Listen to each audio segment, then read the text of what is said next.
बाहर नहीं आएगा, अंदर ही जाएगा, इसमें कोई शंका नहीं है। उसकी ग्रास संज्ञा कही। तो ठीक ऐसे ही भगवान श्री सुखदेव के निमित्त आज श्री भगवान श्री व्यास प्रकट कर रहे हैं कि काल व्याल मुखग्रास है। परीक्षित क्या है? बोले काल का जो व्याल रूपी जो विकराल काल है उससे कोई बच नहीं सकता। मृत्यु से कोई चाहे कि हम अपना बचाव कर ले, ये नित्य सत्य है, ये अवश्य होने वाला है। जातस्य ध्रुवं मृत्यु ध्रुवं जन्म मृतस्य च। भगवान ने एक सैद्धांतिक वार्ता रख दी गीता में कि जिसका जन्म हुआ उसकी मृत्यु निश्चित है, निश्चित है, निश्चित है।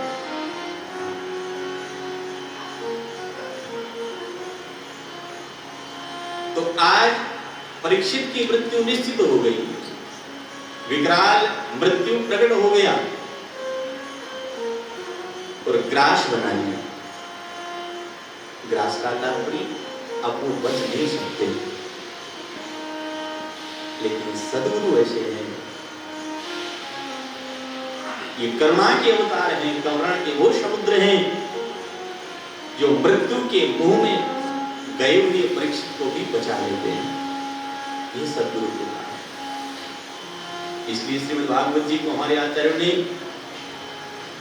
सद्गुरु कृपा के रूप में भी इसका चिंतन किया है कि भागवत की जितनी कथाएं हैं वो सब के सब कथाएं एक सद्गुरु के महत्व को प्रकट करने वाली कथाएं हैं। काल व्याल मुखग्रास त्रास निर्माण हेतवे श्रीमद्भागवतम शास्त्रम कलो कीरेण भाषितम। ऐसा ये शास्त्र है भगवान श्री शुक के द्वारा गाया गया। इसलिए कहा कि हे सोनर, मैं आप सबके निमित्त ये कथा सुनाऊंगा। 1000 दिव्य वस्तु का जो सत्संग सत्र का संकल्प लेकर के बैठे हैं, ऐसे सोनक इत्यादि महात्माओं का अंतःकरण परम पवित्र है। आज परम प्रसन्न होकर के कहने लग गए और सूची महाराज निवेदन कर रहे हैं, ये जो कथा है, जन्मांतरे भवेत् पुण्यम तदा भागवतम लभेत्।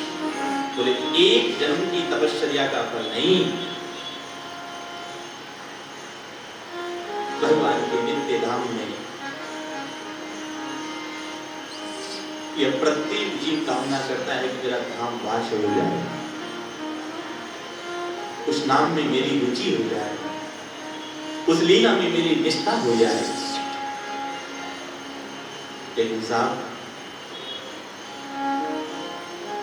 ठाकुर हमारे आराध्य भगवान श्री कृष्ण किशोर की ही कृपा है कि इस जीव को भगवत धाम की प्राप्ति हो जाए।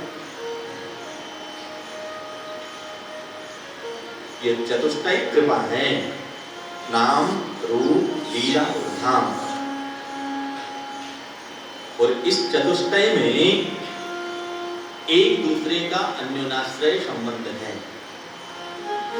अगर एक की कृपा जीवन में हो गई तो नित्य तीनों की कृपा का विभाव संभव है। अगर भगवान के धाम में हमारा वास हो गया, इसलिए हमारे संत कुछ नहीं चाहते, वो चाहते हैं कि ये किशोरी को हम तो हमारे आराध्य गोविंद के चरणों से चंचलेर स्मृत भूमि की वास को प्राप्त करें, बस। और कहीं हमसे साधन कहीं होगा नहीं, और कोई सेवा हमसे बनेगी नहीं। लेकिन हम जैसे भी हैं, अगर एक संकल्प लेकर के धाम वास का हम संकल्प लेते हैं तो उससे भी इन चतुष्टय संबंध की प्राप्ति संभव है।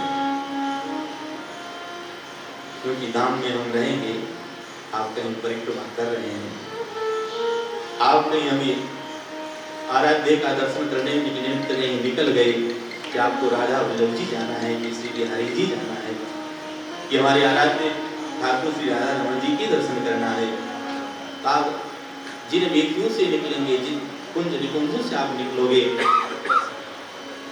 वृंदावनस्थ उन वैष्णवों के घरों में न चाहते भी आपको उनके आराध्य के दर्शन हो ही जाएंगे।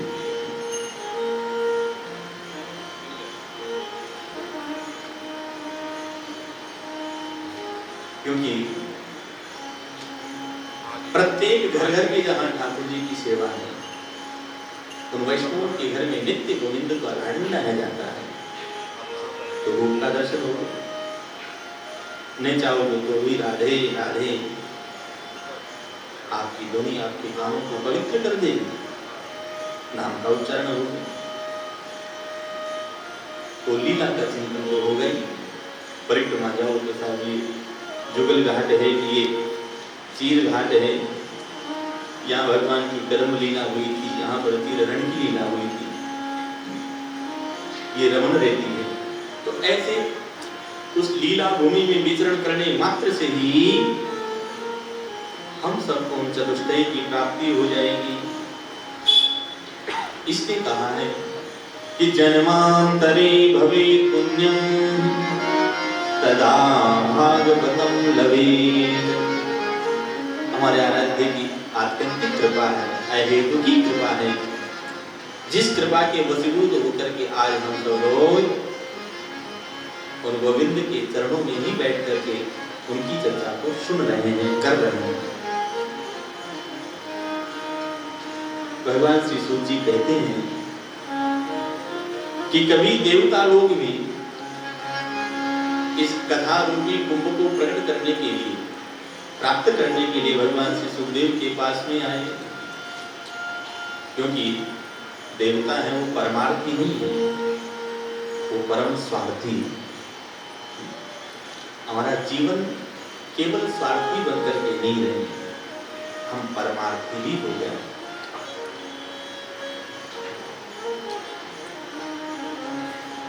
दीन दुखी असहाय को देख करके हमारे चित्त में करुणा का भाव प्रकट हो जाए।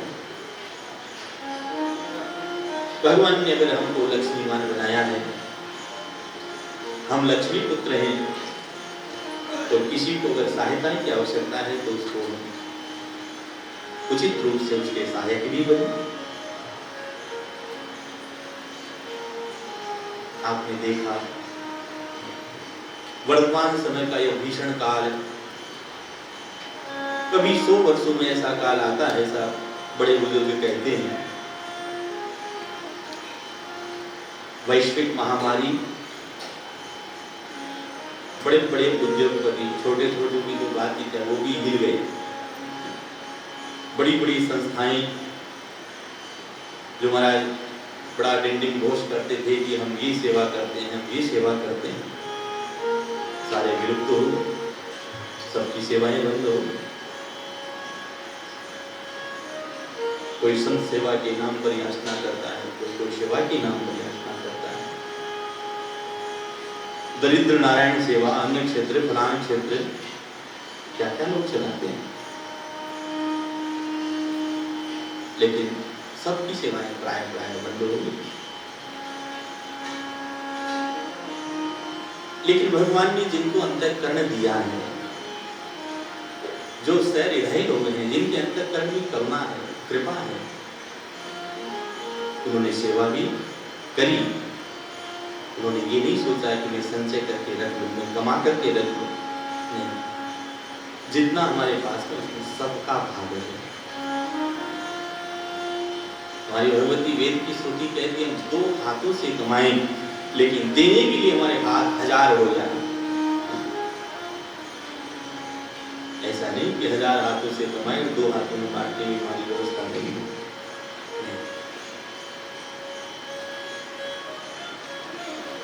यह कोई बड़ाई नहीं है, लेकिन हमारे कुटिया बिहारी सरकार की जो सेवा, यह प्रत्यक्ष सेवा है। इसमें किसी को बढ़ा चढ़ा करके कहने की बात नहीं है। ऐसे भीषण काल में भी यहाँ से सेवा उसी क्रम से चलती रही। जो हमारी महामारी के अग्रिम योद्धा हैं, वो भले हमारे चिकित्सा कर ही रहे हों, हमारी व्यवस्था को संभालने वाले हो, राजकीय कर्मचारी, अन्य सेवाओं को देने वाले रहे हो। मिशन में भी यहाँ से प्रसाद जाता था, मथुरा तक कई थानों में यहाँ से गाड़ियाँ जाती थी जिनके लिए प्रसाद की व्यवस्था होती थी।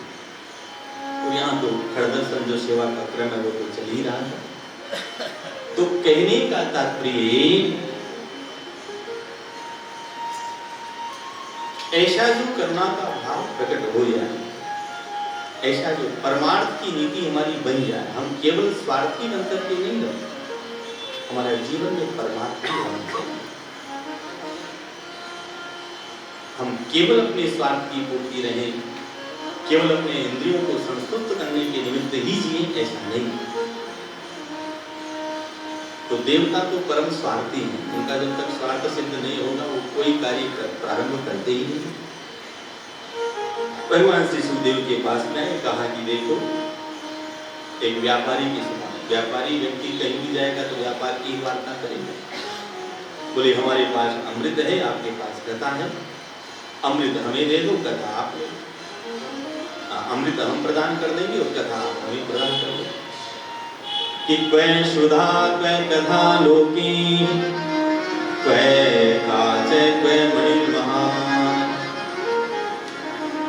डांट करके भगवान श्री सुखदेव ने भगा दिया कि क्वै सुधा क्वै कथा लोकी, कहाँ तो तुम्हारा अमृत और कहाँ हमारी दिव्य रस कथा। कैसे? बोले एक तो मणि का टुकड़ा और एक कांच का टुकड़ा ही हो, ये तुम्हारा अमृत कांच के समान है।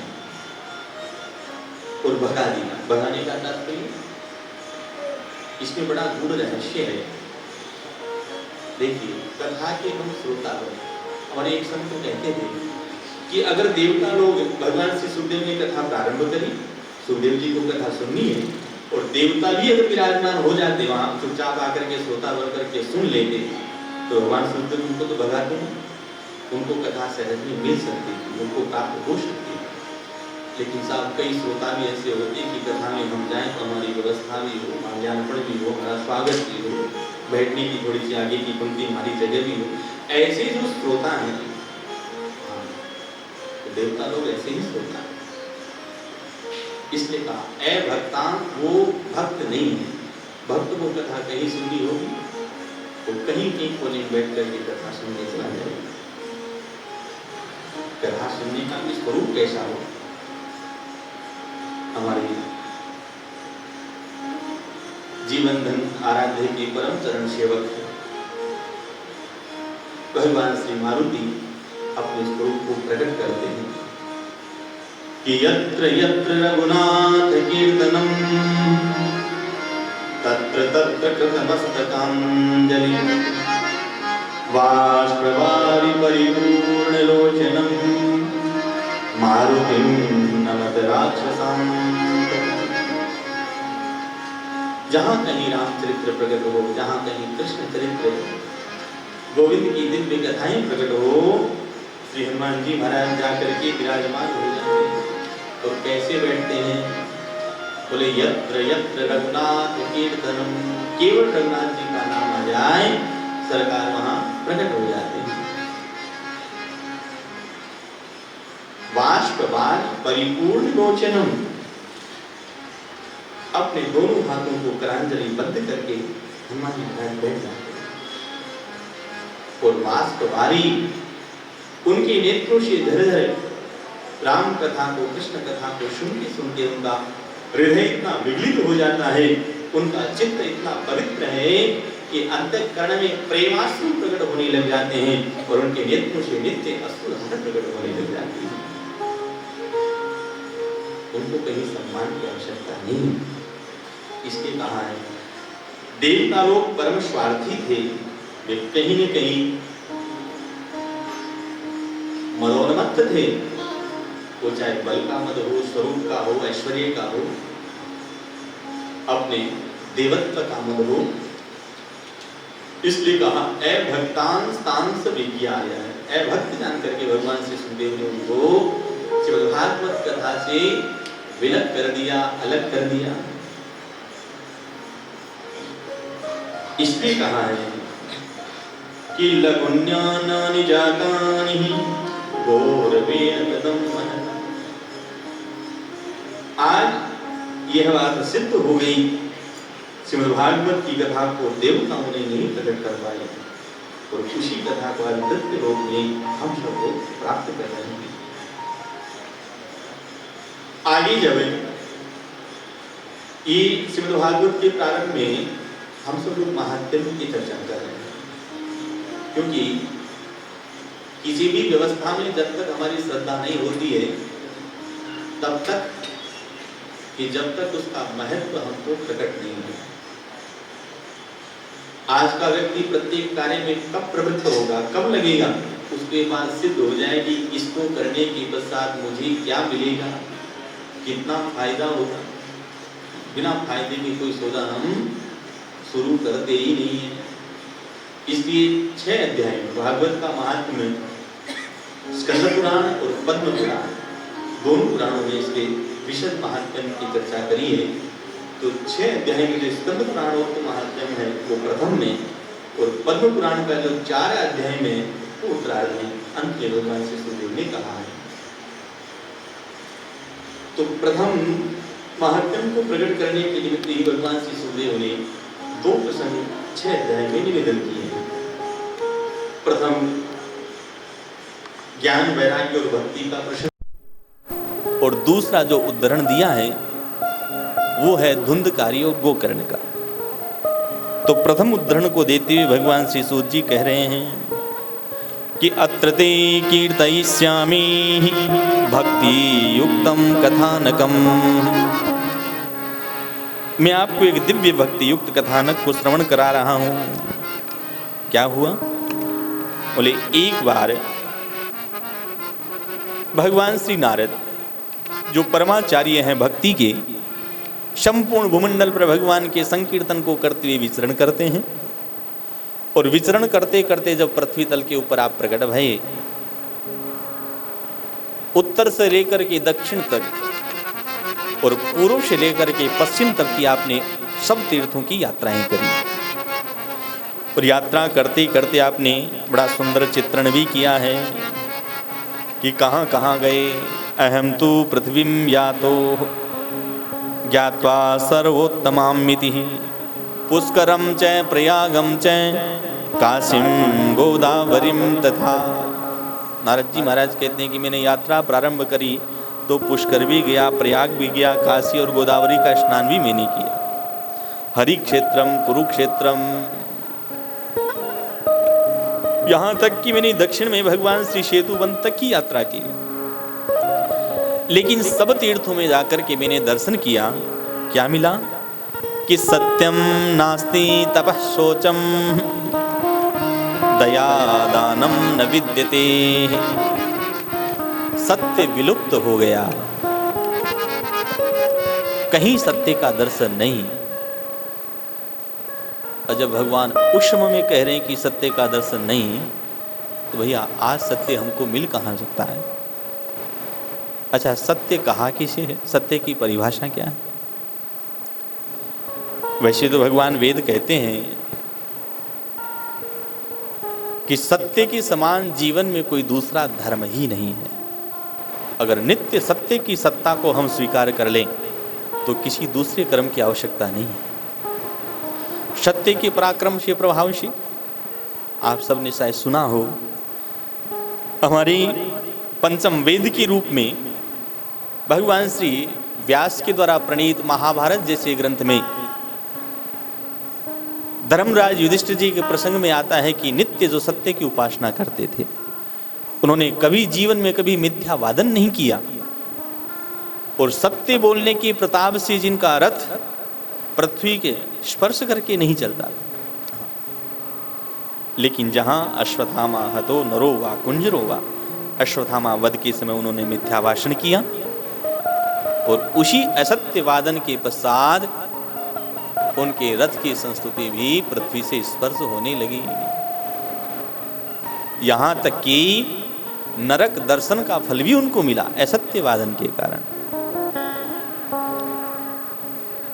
लेकिन सत्य सत्यम ब्रूयात प्रियम ब्रूयात ना ब्रूयात सत्यम प्रियम।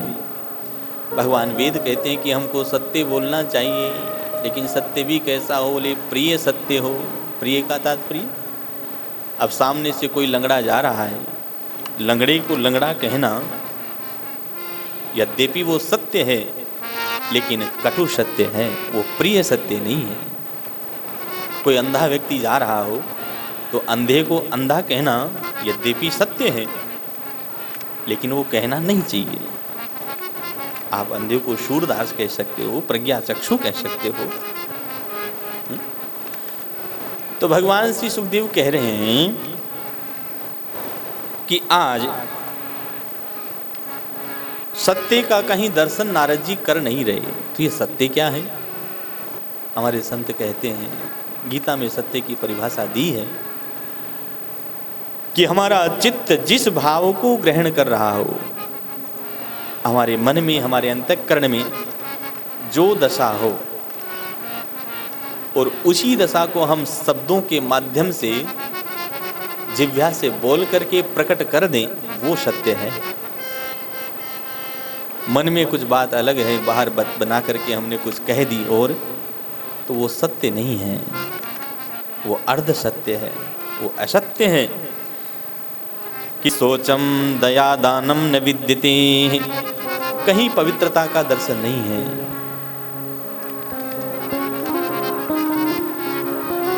व्यक्ति में कहीं दया का अभाव हो गया है, दया का कहीं दर्शन ही नहीं है। आज व्यक्ति दया दिखा करके, करुणा दिखा करके किसी को अगर कुछ देता भी है, हाँ, तो पहले फोटो वाले का, चित्र वाले का प्रबंध करता है। हाँ, आप सबने देखा हो, कोरोना काल में अगर कोई 2 केला 1 बिस्किट का पैकेट भी दे रहा है तो महाराज बड़े बड़े छाया चित्रों को माध्यम बना करके ऐसे छापता है कि वही दुनिया का जो है, हाँ, बड़ा दानदाता हो। नहीं,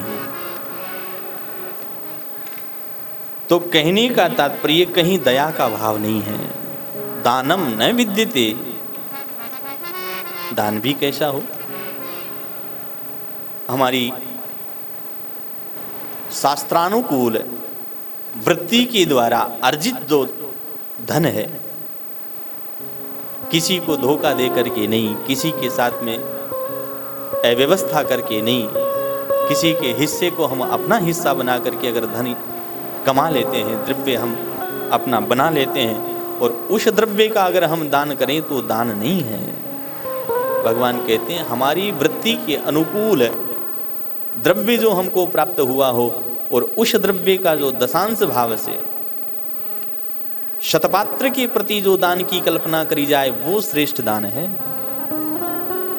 देश काले च पात्रे च तद्दानम सात्विकम स्मृतम। देश, काल और पात्र का हम ध्यान रखें। दान देते समय किस देश में है, किस स्थान पर हैं। हम कहीं तीर्थ में जाते हैं, नदी स्नान करते हैं, सरोवर स्नान करते हैं, तो नियम है कि नदी पर रहने वाले पंडा पुजारी को हम कुछ भी दें, लेकिन देना चाहिए, वो देश का धर्म है। और काल, समय को ध्यान रखते हुए, अमावस्या है, पूर्णिमा है, सूर्य ग्रहण का समय है, कन्या विवाह का समय है, ऐसी जो श्रेष्ठ समय है उसमें जो दान दिया जाए। और तीसरा कहा है पात्र। जिस द्रव्य को देने के पश्चात जो द्रव्य को लेने वाला पात्र है, उसका वो सदुपयोग भी करेगा अथवा असद उपयोग ही करेगा। क्योंकि दाता के दिए हुए दान को लेने वाला अगर वो सदपात्र नहीं है, उस द्रव्य के द्वारा कोई असत क्रिया करता है, तो उसका षष्टांग भाग का दोष उस दाता को भी लगता है। और अगर श्रेष्ठ धर्म में वह उस द्रव्य को लगाता है तो उसको षष्टांग भाग का लाभ है, उसका पुण्य उस दाता को सहज में ही प्राप्त होता है। इसलिए कहा देश काले च पात्रे च है तद्दानम सात्विकम स्मृतम। नारद जी महाराज कह रहे हैं कि पूरी पृथ्वी की यात्रा करने के पश्चात भी कहीं मेरे को दया दान धर्म का दर्शन नहीं हुआ। ऐसे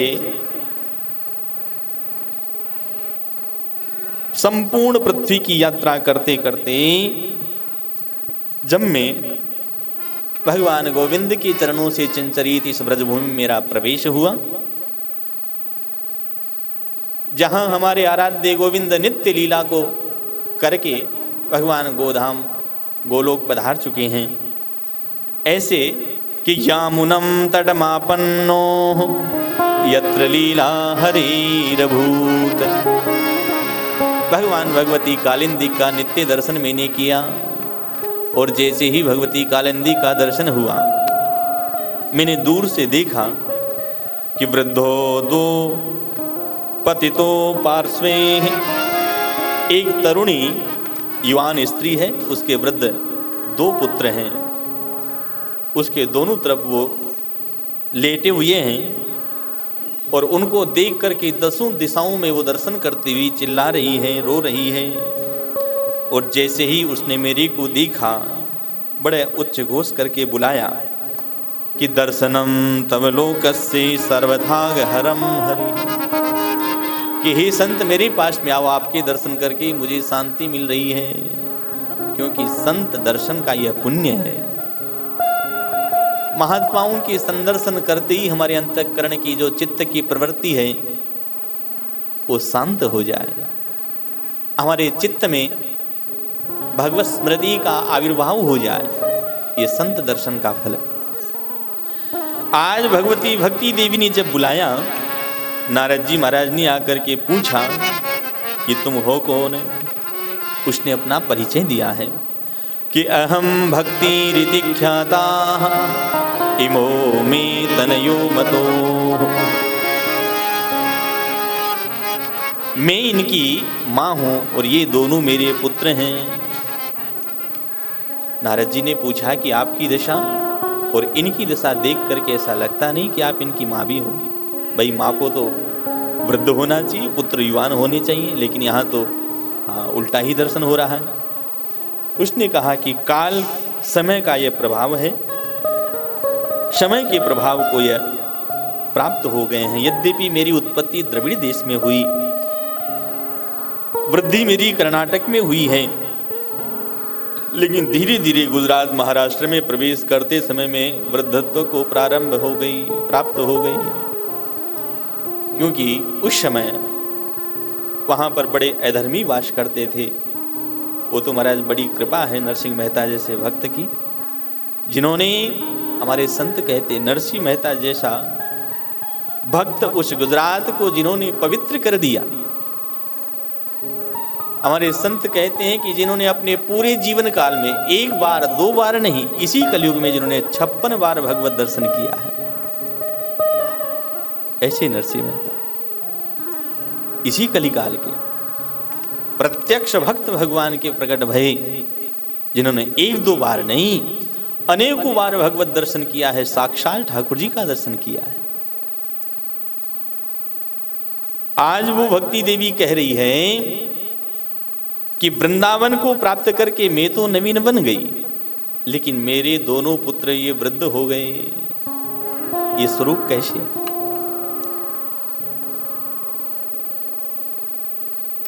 यह एक रूपक है। बोले वृंदावन प्रदेश में जिसके अंतःकरण में ज्ञान वैराग्य प्रकट हो, जिसका अंतःकरण संसार की कामनाओं से त्रस्त नहीं हो, भक्ति देवी नवीन वही हो सकती है। आज वृंदावन के स्वरूप को प्रकट करती हुई भगवती भक्ति देवी आज प्रार्थना करती है, संत हृदय नवनीत शमाना। संत का अंतःकरण बड़ा सुकोमल होता है।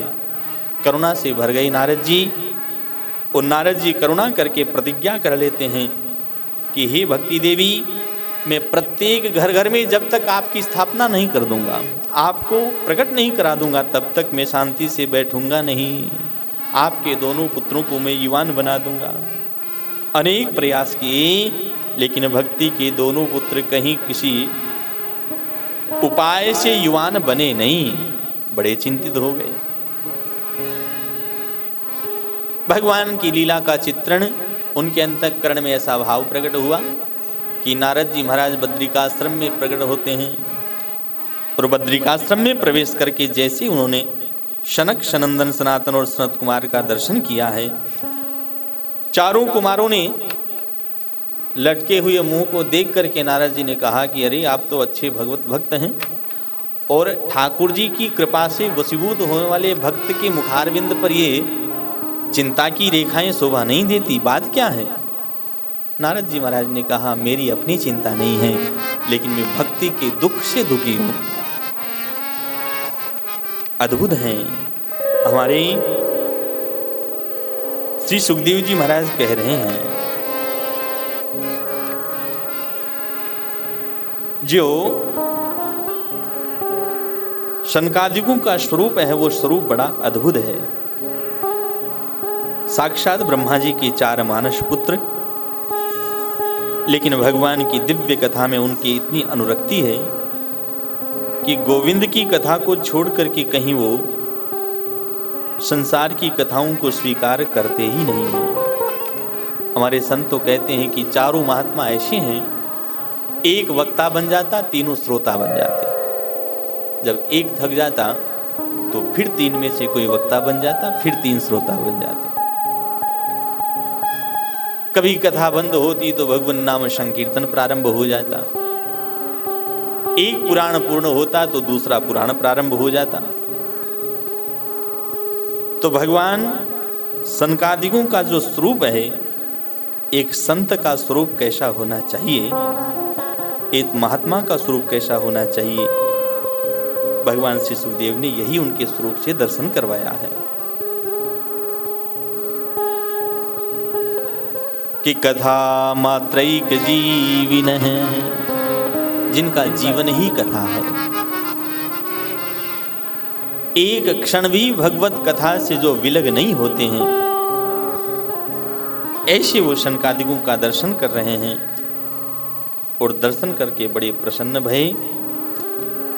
प्रसन्न होकर के आज शनकादिकों ने जब आदेश दिया है कि हे नारद जी आप चिंता मत करो, कि मां चिंताम कुरु देवर्षि हर्षं चित्ते समावह। आप तो बड़े धन्य हो जो नित्य भगवान नाम संकीर्तन को गाते हो, कि अहो नारद धन्योऽसि विरक्तानां शिरोमणि सदा श्री कृष्ण दासानां अग्रणी योग भास्कर है। आप परम धन्य धन्य हैं, आप विरक्तों के शिरोमणि हैं, सिरमोर हैं। आपके मुखारबिंद से आपकी जो ये वीणा है, इसके तारों को जब झंकृत करते हैं तो भगवान नाम संकीर्तन का जो दिव्य उद्घोष प्रकट होता है वो समस्त जीवों को पवित्र कर देता है। क्यों? महाराज ठाकुर जी के नाम की ऐसी संस्तुति है,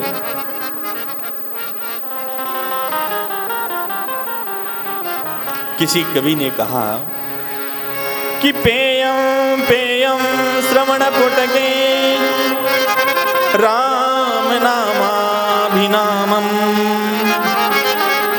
ध्येयम ध्येयम मनसि सततम ताटकम ब्रह्म रूपम।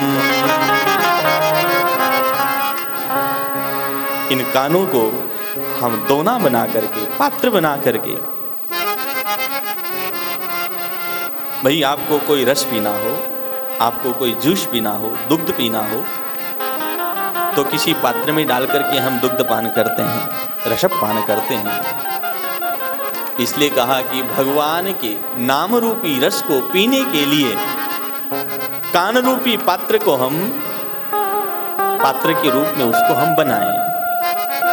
और पेयम पेयम श्रवण पुटके राम नामाभिनामम नामाभिनामम। उस कान को हम दोना बना करके भगवान नाम को हम पी लें।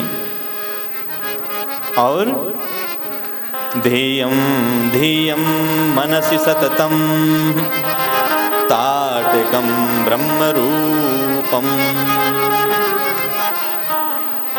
हमारे आराध्य भगवान श्री सीताराम जी की दिव्य छवि, उनके श्रृंगार की झांकी जो हम नेत्रों को माध्यम बना करके हम पिए, उसका हम ध्यान करें। भगवान की सुंदर सुकोमल उन दिव्य श्री विग्रह की छवि को देख करके हमारा मन आह्लादित हो जाए।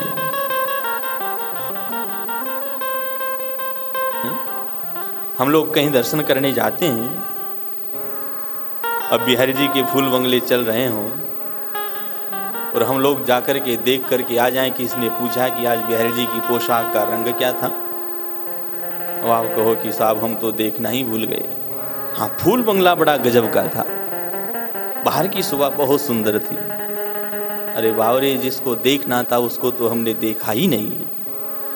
हम बाहर की शोभा को ही देख करके व्याकुल हो गए, आह्लादित हो गए। हमारे जीवन धन उस गोविंद का हम नित्य दर्शन करें। घर में अगर हमारे ठाकुर जी की सेवा है, श्रृंगार के पश्चात नेत्र फाड़ करके उन्मत्त होकर के उनके श्रृंगार का हम दर्शन करें कि हमारे लाल जी की आज शोभा कैसी है।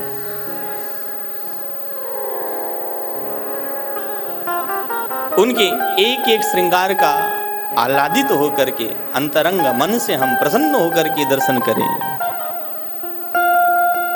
कि माथे का मुकुट देखी, चंद्रिका की चटक देखी। भगवान के सिर से लेकर के नख तक की शोभा कि कैसा सुंदर सा उन्होंने मुकुट अपने मस्तक के ऊपर धारण किया है। चटक चंद्रिका से उनकी आत्यंतिक शोभा हो गई है कि बालन हलन देखी, अलकन की बलन देखी, चित्त चौप कीजिए। भगवान की सुंदर सुंदर जो काली काली घुंघरारी अलकावली है, उसका हम दर्शन करें कि पीतांबर छोर देखी, सांवरे की ओर देखी, देखते ही रही। ऐसे पीत पीतांबर को हमारे आराध्य ने धारण किया है। और उसके पश्चात अगर ऐसे सांवरे सलोने हमारे आराध्य का दर्शन हो जाए तो फिर भला इन नेत्रों में दूसरा सुख कहीं समा सकता है क्या?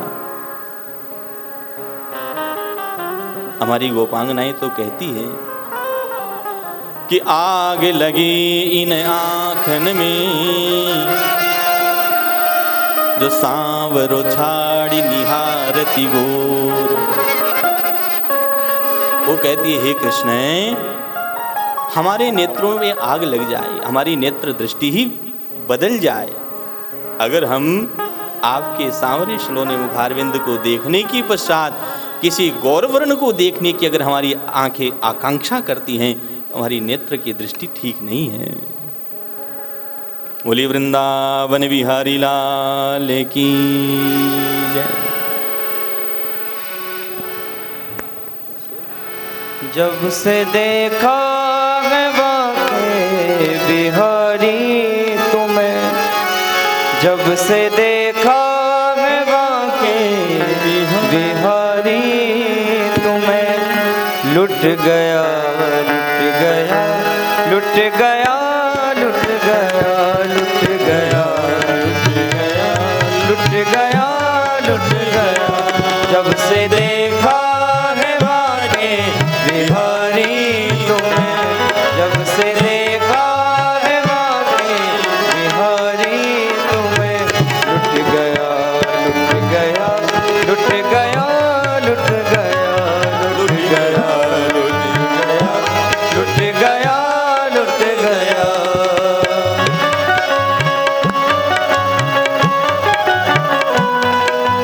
बाके बिहारी लाल की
गया लुट गया लुट गया लुट गया लुट गया लुट गया जब से देखा गे बाके बिहारी तुम्हें जब से देखा है बाके बिहारी तुम्हें लुट गया लुट गया लुट गया लुट गया लुट गया लुट गया लुट गया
से देखा है बाके बिहारी तुम्हें जब से देखा है बाके बिहारी तुम्हें लुट गया लुट गया लुट गया लुट गया लुट गया लुट गया लुट गया लुट गया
बलि जाऊं सदा इन नैनन पे बलिहारी छटा पर होता रहूं कभी भूलूं ना नाम तुम्हारा प्रभु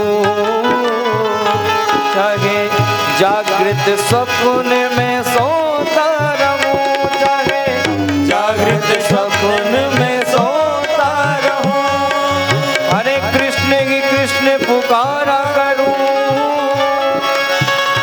मुख आंसुओं से नित धोता रहूं ब्रिजराज तुम्हारे वियोग में मैं